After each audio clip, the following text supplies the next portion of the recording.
두 번째 그 본문을 시작하기 전 그래서 네. 막판 광고 한번 갑시다. 막간 네. 광고 한번 갑시다. 아, 일단 레드제플린님이 5만원 슈퍼챗 싸주셨습니다. 고맙습니다. 어머, 그런 거금을? 여러분의 후원으로 만들어지는 아름다운 방송 송작가 TV입니다. 예. 혹시 후원하실 분들 계시면 슈퍼챗으로 간단하게 싸주셔도 되고요. 여기 화면 아래쪽에 보면 있죠. 자율 후원 감사드립니다. 전혀 자율적이지 않은 뭔가 위협적인 느낌적 느낌이랄까? 그러나 자율 맞습니다. 예. 네. 혹시 그 유튜브랑 송 작가님이랑 돈 나눠 갖는 거 저는 싫어요 하시는 분들은 요 아래쪽에 카카오뱅크, 농협, 페이팔을 통해서 보내주시면은 우리 송 작가님이 혼자 다 먹어요. 아니 이 사람이 업주가 다 먹는다고 그러면 돼? 우리 기업이 먹는다고 얘기를 해야지. 네. 슈퍼챗은 송작가도 춤추게 한다.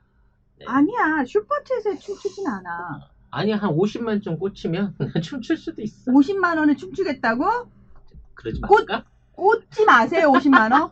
저는 이분의 춤을 보고 싶지 않습니다. 여러분의 소중한 안구 보호해드리고 싶습니다. 사실 꽂지 마세요. 사실 제가 지금 반바지를 입어서 이 책상보다 일어날 수가 없는 입장입니다. 여러분. 네, 지용무님께서 제가 일조를 보내면 무난하님 하셨는데 이런 거 하지 마세요. 제가 늘 말해가죠. 우리 관계는 서로 부담 없는 관계여야 돼.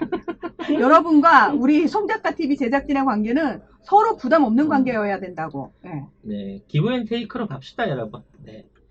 자, 두 번째 상품 뭐 있어요, 보미 작가? 네, 보미 작가님 우리 상품이 뭐가 있나요? 네.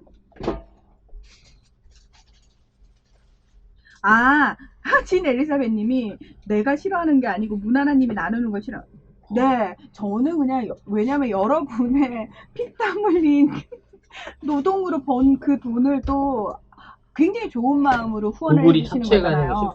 네. 난 그렇다? 구글은 굳이 우리가 도와주지 않아도 지들 되게 잘 먹고 잘 사는데 굳이 여러분의 피 같은 돈을 그들에게 나눠줄 이유가 없다. 이 말씀을 두 번째 드리는 거죠. PPL은 이겁니다. 이게 뭔지 아시겠어요, 여러분? 뭐야? 아시려나? 이게? 이거 뭐야? 이게요, 목에다 두르는 목소리 같은 거예요. 네. 이게 아놀드 바신이 쿨링 넥이거든요. 요거 이렇게 냉장고에 넣어놨다가 식힌 다음에 이렇게 목에다 두르는 거예요. 개목걸이 아니에요. 네. 네. 핑크 이쁘다. 근데 그게 앞으로 가는 건가? 아니 왜냐면 땀은 뒤쪽에서 많이 흐르거든요, 송 작가님. 땀이 왜 머릿속에서 이렇게 쭉 흐르잖아요. 그래서 여기 이렇게 시원하게. 네. 문하나님이 맞으세요. 그런 거예요? 네. 딱 봐도 이거지, 바보냐? 이렇게. 근데 이렇게 하니까 약간 역시 송 작가님은 네. 손을 많이 타. 네. 아무튼 그렇군요. 네, 아무튼 이게 넥밴드인데요. 네, 색상은 네 종류나 있네요. 블루, 핑크, 그레이, 그린. 근데 이게 단순 얼음이 아니라 수지래요. 네, 수지고 이게 이제 수지여서 좋은 게 뭐냐면 제가 이거를 냉장고에 넣었다가 갖고 나왔단 말이에요. 그러면 일상적인 그 포장지인 경우는 여기 물이 맺히잖아. 그렇죠. 그래서 맞아요. 이게 편하게 목에 감고 다닐 수가 없고 젖으니까, 옷이 젖으니까. 근데 얘는 뽀송뽀송한 상태에서 냉매를 계속 전달한다는 거죠. 그러니까 얘를 여러분 여기 이거를 딱 이렇게 채운 다음에 냉동실에 12시간을 넣어 놓으셔야 돼요. 그쵸? 그러니까 풀면 안 돼? 그러니까 이렇게 해서 이렇게 했다가 만약 이게 잘 안 움직일 수 있으니까 그냥 이게 구체 관절처럼 괜찮나? 네, 그거 돼 있어 괜찮아요. 그래서 냉동실에 내가 얼려 펴서 넣었거든. 네. 그다음에 목 크기에 맞춰가지고 여기다 이렇게 하시면 되는데 네. 저는 사실 언젠가부터 머릿속에서 땀이 되게 많이 나더라고요. 그러니까 그래서 그냥 여름 되면 줄줄줄줄 흘리고 다니거든요, 여기로. 저도 제일 쪽팔린 게 몸에서 얼굴에서 땀이 제일 많이 나요. 그러니까 특히 뭐 음식 먹을 때는 너무 땀을 많이 흘려. 냉면 먹으면서도 땀이 나거든. 근데 이게 자꾸 안경으로 떨어져요. 그리고 이제 두 번째 음식으로도 떨어지는 거야. 근데 나는 별 상관 안 하고 먹거든. 앞에 있는 사람은 질겁을 하더라. 싫지. 싫은가 봐. 싫죠. 싫습니다. 싫은 거구나. 네. 어차피 싫습니다. 육수인데. 네. 아우 싫습니다.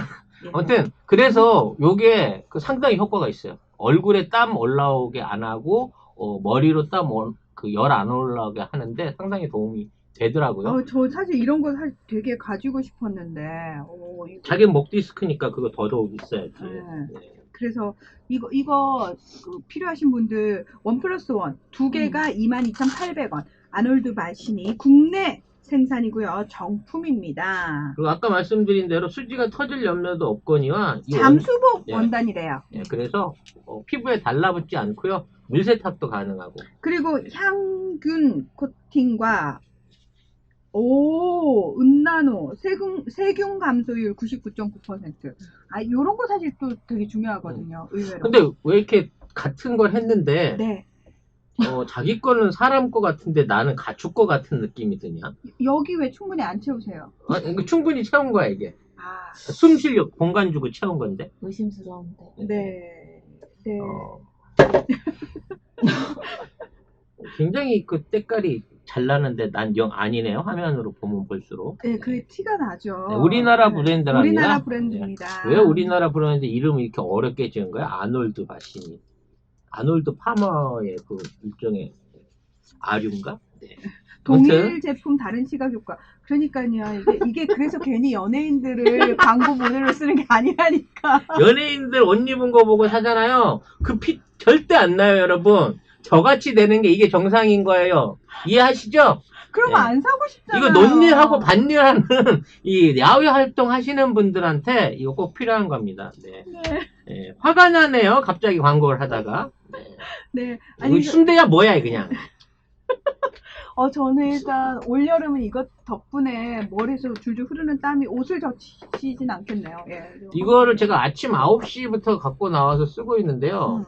아직도 시원한데? 아직도 시원하거든요. 되게 시원해요. 12시간 이상 가는 것 같은데요, 네. 지속 시간은. 네. 진짜 반일할 때 써야겠어요 하셨는데, 정말로. 반일 하시는 거 맞아요? 네. 강남에 뭐 동거두로 다니면서 일수밭에 간다 뭐 이런 거 아니죠? 네. 부럽다. 어떤 아주머니가 힘들게 일하고 사는데, 너무 정부가 세금을 높여 올려서 힘들다 그랬더니 뭐 하냐니까, 건물 4채 가지고, 임대료 거들어 다니러 바쁘시대요. 그런 분을 아세요? 예? 그런 분을 아세요? 아니, TV에서 봤어. 아, TV에서. 네. 부부 둘이 해갖고 건물 하나에서 1년에 기껏 해봐야 임대료 4억 버는데 거기에다 종부세를 이렇게 많이 때리면 어떻게 먹고 살겠냐고. 네. 150억 가지신 분이 그런 말씀을 하시더군요. 1년에 4억을 버시는데 그 세금 때문에 어떻게 먹고. 아이고야. 네. 낭심이 없다. 어머, 이 음란마귀 조지 소로스님. 네. 네, 반일이 아니라 밤일한 때 쓰신다고. 네. 제가 야외에서 사실도 못 들었니? 네. 별로 그냥 대꾸하고 싶지 않아서요. 그냥 지나가겠습니다. 야외에서 활동하셔야 되고 일하셔야 되는 분들 되게 많으시잖아요. 괜히 뻘쭘하네. 네. 상대 안 해주니까. 여름이라고 또 여름잠을 자면서 쉴 수 없는 많은 분들, 바깥으로 좀 많이 돌아다녀야 되는, 특히 영업직들, 이런 분들, 요거 되게 하나 그냥 아침에 하고 나와가지고 하루 종일 하고 다니시면은 그래도 좀 도움받지 않을까. 아니, 기능은 훌륭한데. 이승기님 주유소에서 사용해야겠네요. 주유소 좋죠. 괜찮습니다. 예. 소방관님들, 선물하고 싶다. 근데 방호복 안은 못 입으실 것 같은데. 그건 그렇다. 네. 별빛으로님은 텃밭에서 이 반일 하신다고. 텃밭인데, 네, 텃밭 텃밭. 주소지가 대치동이에요. 역삼동이에요. 왜 그러세요? 평당 2억 하는 데서 상추길라 취미로. 네. 요즘은 화분 텃밭도 유행이거든요. 그래서 진짜 만 얼마에 세트가 다 와요. 흙까지. 그 씨앗까지 다 오거든요. 저 요즘 그거 키우는데 재미가 아주 쏠쏠합니다요. 네. 예. 네. 이거 빼자. 자, 제가 전문으로 하는 아르헨티나 얘기 해보도록 하겠습니다. 네. 제가 어려서부터 아르헨티나를 늘 동경했습니다. 네, 엄마 찾아 산말리 만화를 보고. 네. 네, 아르헨티나는 꿈과 사랑과 희망이 있는 이상향의 국가인 것처럼. 마르코였나요 그때? 네, 마르코가 네. 이탈리아에서 아르헨티나로 엄마를 찾으러 간다고. 그때는 잘 이해를 못했어요. 왜냐면 아르헨티나 나라를 모르면서 엄마 찾으러 어딜 가는지 몰라서. 그게 노래는 이렇게 슬펐어. 나는 왜 미국으로 간다고 생각을 했을까 모르겠어, 그 당시에. 저는 그냥 어디로 가는지도 모르고 그냥 엄마 찾아간다고 생각했어요. 생각해보니까 배 한 번만 타고 한 방에 갈 수 있는데 애가 너무 고생을 했더라. 아니 어린애가 직행 타면 될 걸 너무 완행을 태웠어, 얘를. 뱃살이 없어서 그랬을까? 비싸지 않았을까요? 네, 아무튼 그만큼 아르헨티나는 대단한 나라였습니다. 네. 네. 그러니까 지금 사실 이 엄마 채소 산말리 얘기를 이해하시는 분들도 잘 없으시겠지만 그 당시에 그냥 아마 저처럼 보셨을 것 같아요. 거기가 아르헨티나인지도 모르고 그다음에 지금 우리가 아는 아르헨티나하고 계속 매치가 안 되니까 사실 아르헨티나 하면은 메시 말고는 나도 별로 그닥 이연도. 어? 이연도. 아 이현도 듀스의 이현도 씨가 아르헨티나 난 또 뭔 얘기인가 했네. 저는 야, 저는 포인트 특별한데? 이윤도? 생각도 못했다. 그러게 저는 아르헨티나 하면은 음. 체게바라가 아르헨티나 출신이잖아요. 음. 네, 그래서 체게바라부터 먼저 야, 떠오르는데. 어쩌면 이렇게 같은 아르헨티나인데 네. 네, 다 다를 수가 있을까? 예, 그렇습니다. 음. 자, 제가 왜 이 아르헨티나 얘기를 가지고 나왔냐면은 아르헨티나가 1816년에 독립한 이후 9번째 디폴트, 채무 불이행 상태에 빠졌다라는 말씀을 드리기 위해서. 근데 사실 아르헨티나 하면은 우리나라 교민들도 워낙 많이 살고 계시고 기업들도 많이 진출해 있는 곳이거든요. 그래서 그런 부분과 관련해 가지고 아르헨티나가 어떤 나라인지에 대해서 기본적인 상식 수준은 우리가 좀 갖추고 있어야 되지 않을까라는 생각이 제가 가지고 네. 와봤습니다. 자, 지난 4월에 이 아르헨티나 정부가 우리나라 돈으로 79조 원 규모의 채무에 대한 재조정안을 채권단에 제시한 이후 지금 계속해서 그 협상을 벌이고 있는 상황인데요. 일단은 5번째 시한이 연장이 돼서 다음 달까지는 이렇게 협상을 할 수 있게 됐습니다. 지금 아르헨티나 같은 경우에는 다른 남미 국가들보다 국가 신용 등급 자체가 굉장히 낮기 때문에 우리나라에서도 현재 수출 보험을 들 수가 없고요. 2020년 경제 성장률은 마이너스 7, 8%, 뭐 7%, 8% 이렇게 예상이 되고 있는 그런 상황입니다. 제가 아르헨티나 전문가인데요. 네. 일단 빚을 떼먹는 빚을. 네. 네. 빚을 떼먹는 게 이제 벌써 이제 9번째란 말이죠. 빚을 떼먹는. 네. 그러면 디폴트가 이제 상습이야, 상습. 아, 맞습니다. 예, 상습 맞습니다. 근데 상습적으로 빚을 떼먹는데도 불구하고 빚을 계속 준다는 것 자체는 네. 왜 줄까요? 이 나라가 그래도 뭔가 뜯어먹을 게 있기 때문에 주는 거거든요. 빙고. 그렇기 때문에 얘네들도 한두 번 빚내서 배째 해보다가 배째인 다음에 탕감을 받고 나서 또 줘 하는 게 또 주거든. 네. 그렇게 되다 보니까 그러면 충분히 해먹을 만하구나. 배째라고 해볼 만하구나라는 게 일종의 배짱이 생긴 거예요. 그러니까 이게 사실은 아르헨티나가 야, 애들 양심이 없네라고 얘기할 부분이 아닌 게 자, 그렇다면 아르헨티나가 왜 이런 상습범이 됐을까? 그 원인이 어디에 있을까? 1차적으로는 이제 정치 혼란이에요, 정치 혼란. 그러니까 그 정치 혼란을 가져오게 된 게, 자, 라틴 아메리카, 인문학적으로 우리가 라틴 아메리카, 앵글로 아메리카라고 표현을 하고, 지역적으로는 북미, 남미라고 표현을 하잖아요. 자, 여러분 이거, 왜, 미국, 캐나다를 북미라고 하고, 그 다음에 멕시코 요 아래쪽을, 파나마, 엘살바도르, 예, 여기까지 중미, 그리고 그 아래쪽을 남미라고 표현하는데 이거는 지리적 구분이고 우리가 인문학적인 구분을 할 때는 그러니까 캐나다, 미국 딱 묶어서 앵글로 아메리카. 영국계. 그렇죠. 그리고 아래쪽 그러니까 멕시코부터 시작해서는 다 라틴 아메리카라고 표현을 하거든요. 그러니까 근데 스페인이냐 포르투갈이냐 그 차이인가요? 그렇죠. 자, 이 라틴 아메리카 같은 경우에는 1392년 크리스토퍼 콜럼버스라는 이탈리아 사람이 스페인 여왕의 후원으로 항해를 시작하잖아요. 그래서 애매해. 이탈리아 놈인데 스페인 여왕의 후원. 전주는 스페인이고. 네. 그러다 보니까 스페인과 이탈리아가 전부 다 기득권을 가지고 그렇죠. 여기를 내려갈 수가 있었죠. 바하마 제도에 딱 도착을 하면서부터 그때부터 이 라틴 아메리카의 비극이 시작되는 거예요. 무려 500년간 수탈의 역사가 시작되는 거거든요. 아주 잔인하게 쫄쫄 뽑아 먹었거든요. 정말 잔인하게. 네. 그 와중에 이제 브라질은 좀 달라요.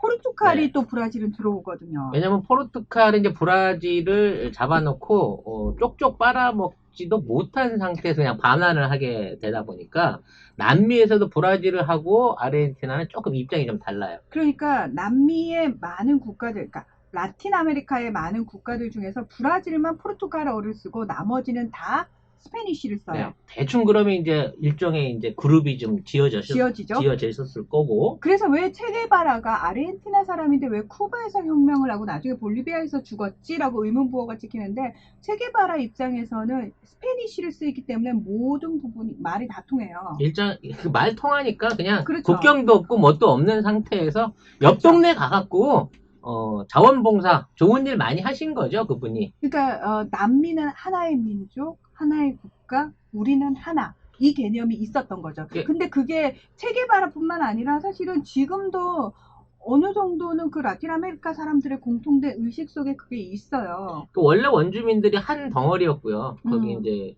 그 옛날 그 아즈텍에서 흘러내 아즈텍 마야 문명이 있을 때부터 그때 전쟁이 없는 시기였어요. 전체적으로 한민족으로 잘 모여 살았고 이민족이 들어와서 땅을 이렇게 뿔뿔이 갈려서 국가 체제를 만들기 전까지는 중남미 사람들은 그저 그냥 국경의 구분 없이 평화롭게 잘 살았거든, 자기 자리에서. 그러니까 그냥 부족국가, 예전에 우리가 생각하는 아텍 문명 같은 경우에는 멕시코에서 일어난 문명이고 잉카 문명이 이제 페루, 이제 콜롬비아, 볼리비아 요쪽인데 그쪽 문명들이 좀 약간 무섭기는 한 문명들.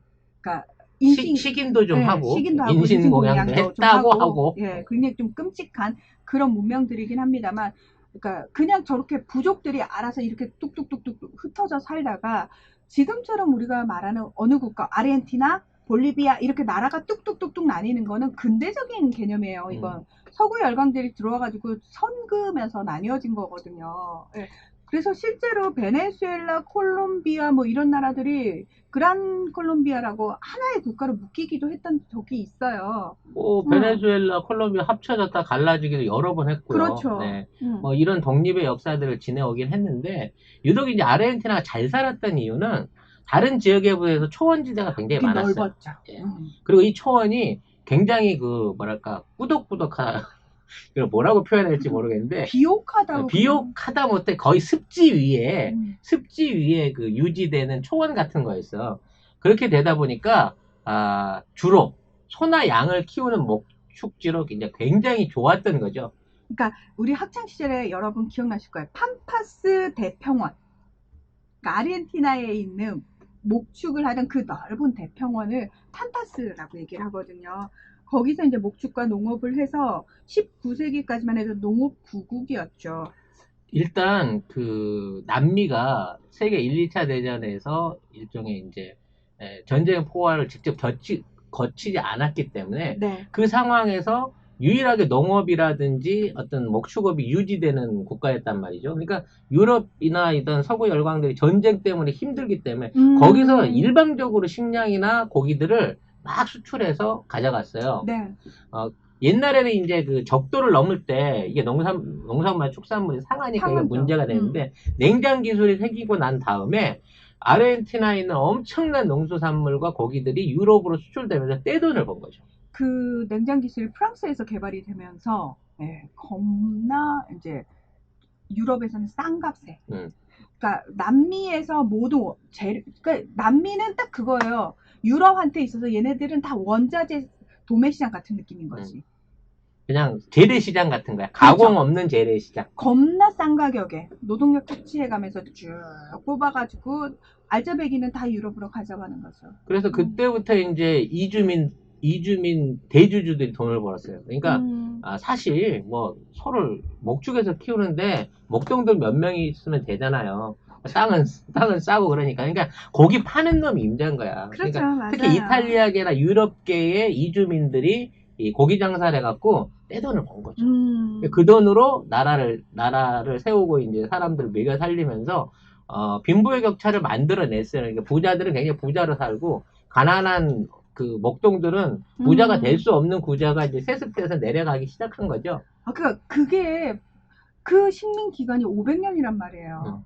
그러니까 이게 문제라는 거예요. 그렇게 수탈당한 시간이 너무 길었잖아요. 그럼 여기서 사실 그 식민지 기간에 말씀하신 것처럼 유럽에서 넘어온 백인들은 그들이 또 후손을 꾸리고 그러면 그들은 주로 상류층으로 형성이 되는 거예요. 재산도 많고 어떤 정치적인 영향력도 가지는.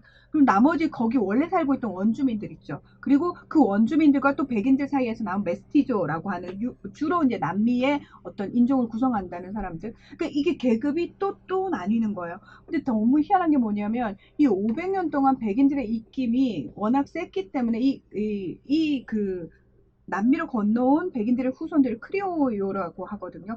그들이 사실은 남미의 독립을 이끌어내요. 왜? 똑같은 스페니쉬를 쓰고 스페인이 본국인데 거기에 비해서 얘들은 2등 시민, 차별을 받거든요. 그리고 점점 자기네들 걸 뺏어가거든요. 본국에서. 그러니까 그런데 이들이 올라갈 수 있는 고위직은 또 한정이 돼 있어요. 이런 식으로 쉽게 말하면 식민지 차별을 받는데 불만을 느끼고 일종의 독립선언을 하게 되면서 그렇죠. 독립국가를 만들어낸 건데 곱게 독립을 시켜줄 리가 없잖아, 얘들이. 당연하죠. 예. 그러니까 얘네들한테 이제 세금을 많이 물리거나 또는 돈을 빌려줘서 고리로 돈을 빌려줘가지고 나중에 그거를 못 갖게 만드는 방식을 써요. 그러니까 이런 거지. 고기를 한 100톤쯤 주문을 해. 그래갖고 이걸 올려가서 돈을 줘야 되는데 야 고기 썩었더라. 그냥 도로 가져가. 이런 식으로 해서 떼먹어 버리는 거지. 그러면 그거를 못해서 망하게 되면 빚을 내갖고라도 이제 돈을 빌릴 수밖에 없는 상황이 생기는 거고, 그런 식으로 만들어낸 부채에 눌려갖고 1차 디폴트가 생기고 이렇게 망한 그 아르헨티나의 주요 토지와 자산들을 이제 진짜 유택의 영국계, 유럽계 자본주들이 내려와서 차치하기 시작하는 거죠. 근데 사실 1800년대 후반이 되면은 유럽도 힘이 빠지거든요. 그리고 1, 2차 전쟁 거치면서 사실 얘네들이 거의 이제 뭐 세계 탑에서 이제 내려오죠. 그러면서 부상하는 국가가 미국이잖아요. 이게 너무 희한한 게, 그럼 남미에서 이렇게 쪽쪽 유럽이 뽑아먹고 얘들이 물러가면 힘이 빠졌으면은 얘들이 독립을 하면서 얘네들 나름대로 국가의 모습을 갖춰가야 그렇지. 되는데. 지들끼리 잘해야지 스스로. 네. 근데 문제는 뭐냐? 바톤 터치를 미국이 해버린다는 게 비극이 연장될 수밖에 없는 상황이 된 거예요. 그러니까 500년을 스페인한테 유럽한테 빨렸는데 그럼 우리끼리 이제 좀 잘 살아볼까 독립을 해볼까 하는 와중에 그냥 바톤 터치하고 들어온 게 미국이라는 거예요. 근데 미국 얘네들은 또 만만치 않게 악랄한 아이들이거든요. 수법이 달라요. 옛날에는 직접 와가지고 지들이 경영을 해. 근데 이제는 직접 경영을 안 하고 거기에다가 신복을 심어놓고 그렇죠. 얘를 통해서 간접 경영을 하죠. 그렇죠. 그러니까 이거예요. 모든 국가의 정권은 다 친미 정권이면 돼요. 친미 정권 아니면 군사 쿠데타를 지원하든지 또는 독재 정권을 지원하든지 하는 방식으로 어떤 방식이든 친미 정권이기만 하면 돼요. 그래서 50년대 이후에 계속해서 정치 불안이 일어나요. 군사 쿠데타가 일어나고 뭐 이런 과정 중에 주인이 바뀌고 새로 또 빚을 내고 또 그 빚으로 인해서 다시 또 자산을 뺏기고 이런 게 반복이 되던 과정 중에 이제 이른바 페론이라고 하는 아르헨티나 민족 지도자라고 볼 수 있는 일종의 개혁 지도자가 나타나죠. 이게 브라질하고 사례하고 좀 비슷해요. 콜롬비아나 뭐 이런 데서. 문제는 이제 이런 사람이 득세를 하게 되면 반드시 군부가 쿠데타를 일으켜갖고 무너뜨린다는 거야. 미국의 사주를 받은 군부가. 그래서 페론이 집권을 해가지고 이제 그 자체적인 사업을 아르헨티나의 자강을 이루어냈을 때는 진짜 뭐 세계 탑 5에 들 정도로 부강한 나라가 됐는데 이 나라를 군부 쿠데타 독재로 한 방에 날려먹어버려요. 네. 그게 뭐냐면 78년 아르헨티나 월드컵을 유치하는 거죠. 이게 근데 여러분 페론주의라고 혹시 들어보셨어요? 아까 후안 페론 대통령 얘기하셨는데 포퓰리즘에 마치 원조격인 것처럼 얘기를 하면서 항상 그 나라 말아먹었네 이러면서 그 페론주의를 가지고 와서 욕을 해요. 그러니까 이거에 우리나라 정치인들도 우리가 잘 모르니까 마치 페론주의, 포퓰리즘 하면 다 나쁜 거? 라고 생각하게끔 만들어 버렸거든요. 근데 실제로 그렇지 않다는 거. 그러니까 라틴 아메리카의 역사를 저희가 구구절절 말씀드리는 이유가 쟤들은 남미 애들 특성상 저렇게 된 거야. 쟤들이 게을러서 또는 저 많은 자원을 가지고도 쟤들이 멍청해서의 차원이 아니라는 거. 그거는 우리나라 정치인들 중에서 우리 국민들을 우민화시키는 사람들이 만들어 놓은 프레임에 여러분이 그대로 걸려드시는 거거든요. 우리나라 그렇잖아. 기본소득, 천명소득 주면 일 안 해가지고 나라 망한다고. 포퓰리즘이라고 자꾸 네. 얘기하는데 그 포퓰리즘이 그런 의미가 아니라니까요. 예. 이게 마라도나 때 아니에요. 78년도면 마리오 캠퍼스라고 그 유명한 축구 선수 있을 때인데 그 당시에 군부가 독재를 잡아놓고 있는 상태에서 그렇죠. 돈을 주고 78년도 월드컵을 아르헨티나 내에서 육성을 합니다. 유치를 해가지고 그 월드컵 우승을 하거든요. 결국 나중에 아르헨티나가. 이탈리아를 꺾어요. 또 숙적인 이탈리아를 꺾는 거야. 그러면서 정말 그림 같은 어떤 그 한 시즌을 보내서 어울렁더울렁 하는 사이에 이 군사기관들이 이 아주 대대적인 민영화를 통해 가지고 이게 문제야. 아르헨티나에 있는 주요 생산시설과 기반시설, 뭐 수도, 전기, 광산 이런 자원들을 전부 다 팔아먹어버려요. 어디다가? 외국 자본에다가. 그러니까요. 네. 이게 문제인 거예요. 그러니까 보세요. 그러니까 또 이런 얘기하니까 예전에 어떤 분이 이런 질문 하셨어요. 아니, 그 라틴 아메리카에도 민족 자본이라는 게 있을 거잖아요? 라고 묻는 거예요.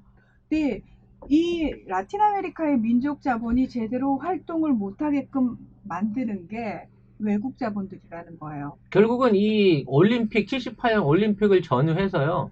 이른바 아르헨티나의 주요 국부가 전부 다 빨려버려요. 빠져나가는 거지. 그리고 그 새롭게 들어온 사람들은 자원을 착취하고 인건비를 착취하고 노동 조건이 더러운 상황을 만들어 가지고 그럼에도 불구하고 계속해서 빚이 쌓이게끔 만들어요.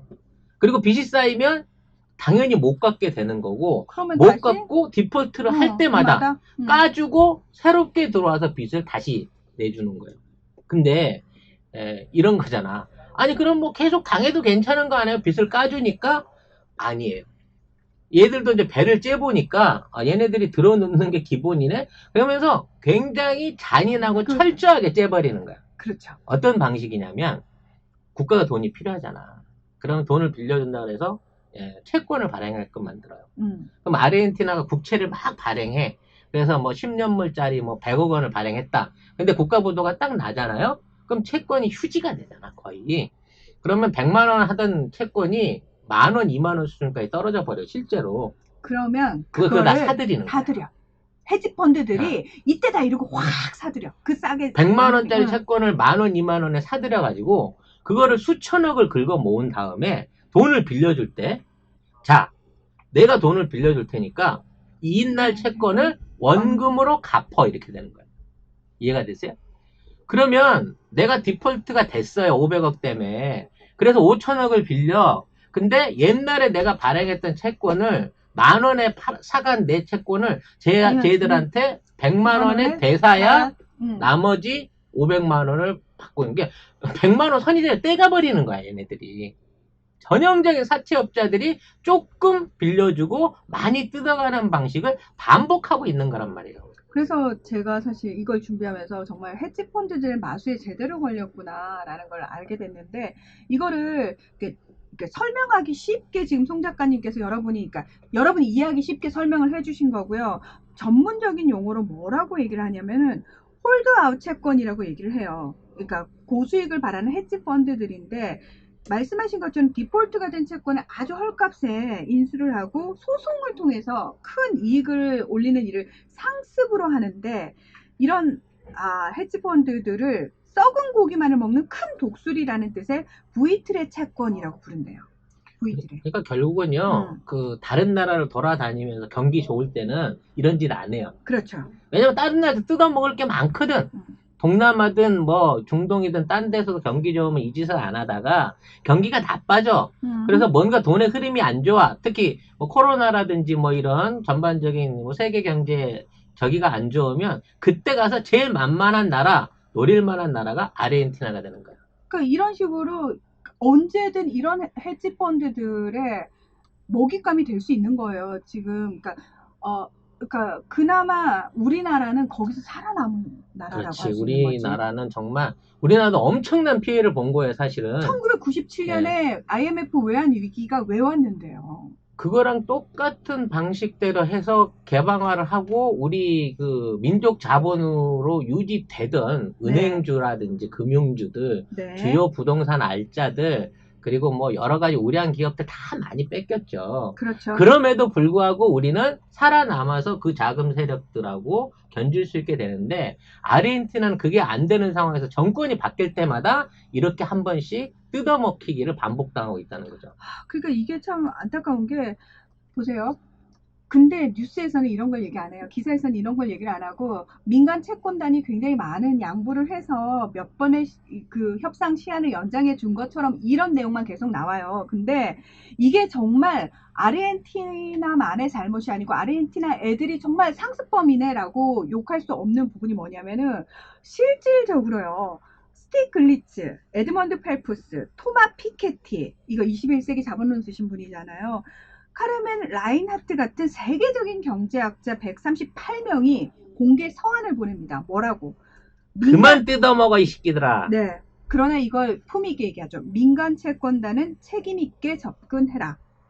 그러니까 다시 말해서 아르헨티나 정부 지출의 우선순위는 이 코로나19로 야기된 보건경제 위기에서 시민을 보호하기 위해 하는 것이어야지 돈을 갚는 게 우선이어서는 안 된다. 니들 그만 뜯어먹어. 라고 지금 이 세계적 경제학자들이 괜히 이런 얘기를 했겠느냐고요. 근데 사실 이 공개서한을 통해 이렇게 말했다라고 기사에만 뚝 나오면은 보는 사람, 그 기사를 읽는 사람 입장에서는 니들은 아르헨티나 이런 좌파학자들 같으니라고 이렇게 말이 나온다고요.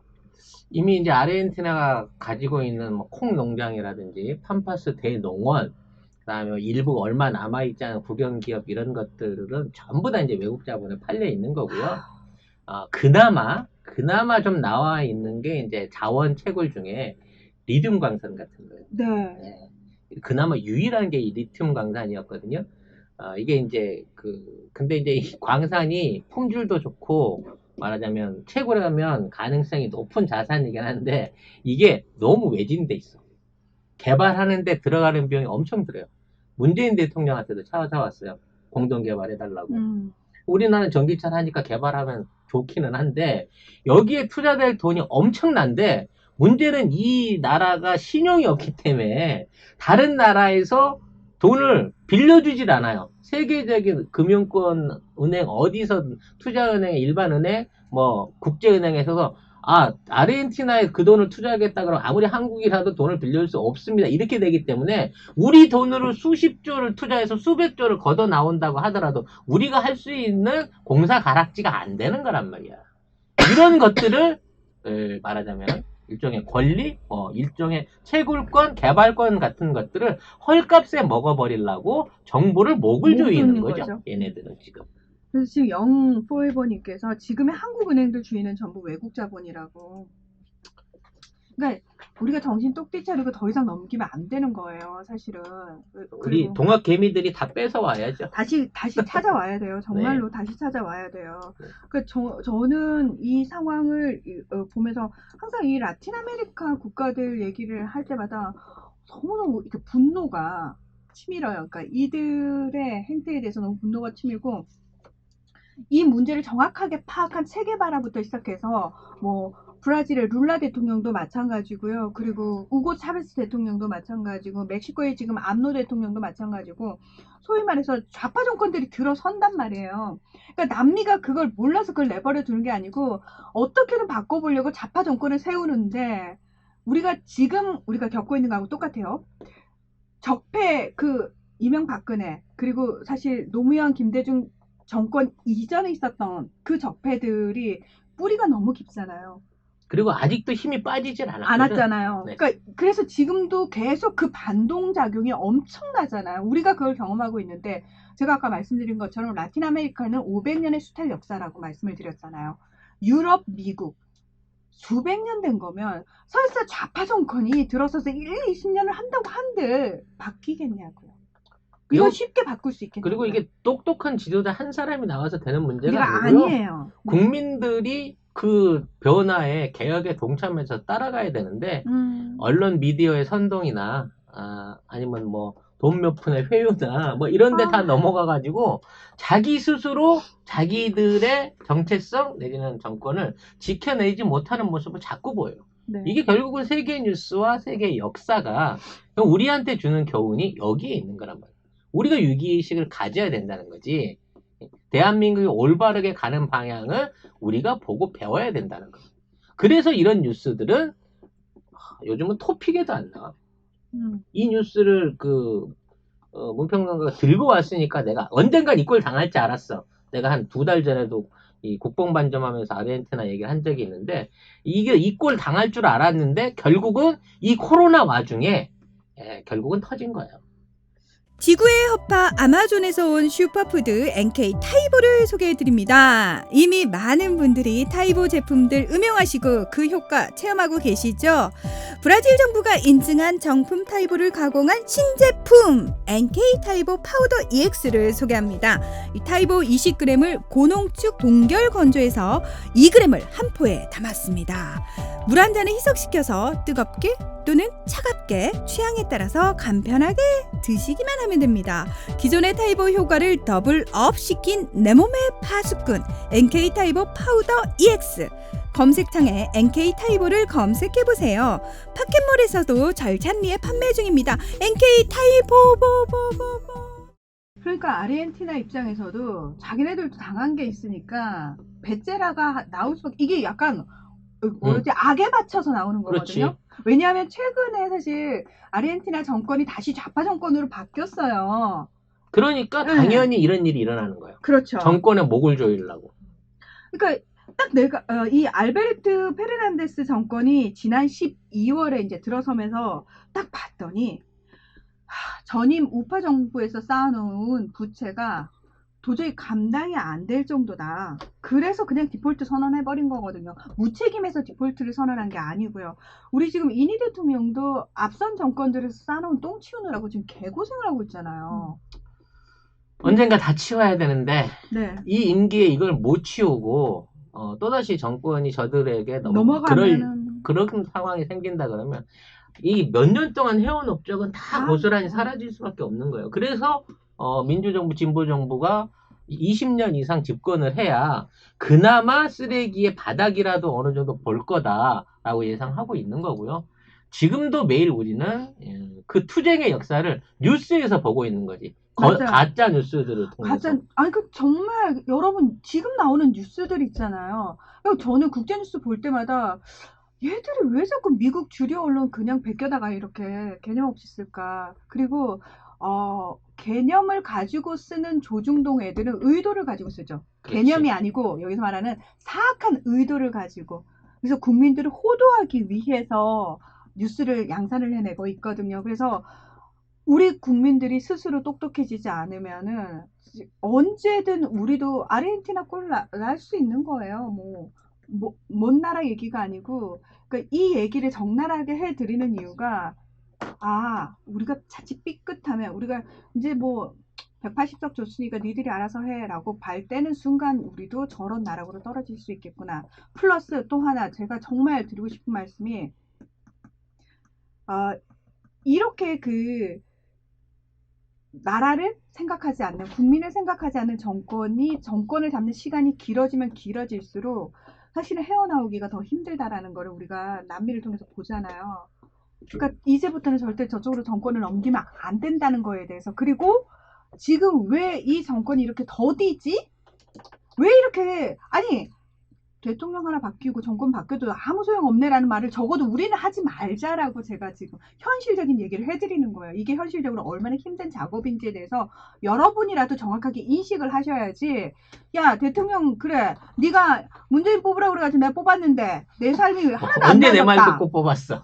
또 그렇게 얘기한다고 그 사람들은 그냥 나 살기 더 힘들어지고 똑같더라 이런 얘기하는 사람들한테 여러분이 논리적으로 따박따박 앞에서 싸놓은 똥이 얼마나 큰 똥이고 그 똥을 치우는 게 얼마나 힘든 일인지에 대해서 여러분이 논리적으로 설명을 해주셔야 된다라는 거. 이 볼턴 같은 쓰레기의 회고록에 의해서 그동안 한반도가 얼마나 뻘밭에 빠져 있는지를 우리가 깨달았고, 이거를 운전해 나가는 문재인 대통령, 한반도 운전자 문재인 대통령의 고충이 얼마나 컸을지를 지금 알게 되지 않습니까? 네, 그와 같이 역사가 나중에 이 대한민국의 어떤 투쟁과 개혁의 어떤 이 시기를 기억할 거고, 그게 우리의 영광이 될 거고요. 여러분들이 그 증인이 되실 것으로 생각을 합니다. 정말 네. 저는 이번에 그 볼턴 회고록 가지고 막 난리가 쳤는데 그거 내용 뭐 지금 기덕이들 신나가지고 보도하잖아요. 그러니까. 근데 저는 그 보도를 보면서 오로지 결론은 하나더라고요. 와, 이 나쁘고 숭악한 놈들 틈에서 문재인 대통령 혼자서 얼마나 애를 썼을까. 그러니까 그것 때문에 머리가 하얘질 수밖에 없어. 정말 억장이 무너지더라고요. 그러니까 국제 관계는 정말 냉혹하고요. 힘의 논리에 의해서 철저하게 움직이는 현실주의고 냉혹한 세상이에요. 그 정글에서 문재인 대통령이 한반도 평화를 위해서 우리 국민을 위해서 얼마나 애를 쓰고 근데 그걸 또 다 구구절절 말도 못하잖아. 그 자리에 앉으면. 그렇지. 응. 힘들다고 말도 말도 못하고. 못해. 볼턴이 여러분 얼마나 또라이인 줄 아세요? 저 새끼가 우리한테 뭐라고 했는지 아세요? 우리한테 이렇게 꼬질리지도 못하잖아. 지금 밑에 말 안 듣는 새끼인데 이거 하나 자르는 거 아무것도 아닌데 뭐 내 원칙 때문에 자르지도 못하고 이 얼마나 고민의 날을 보내셨을까요? 네. 하여튼 대통령이 힘내시고요. 네, 우리는 항상 문정부와 우리 대통령을 믿습니다.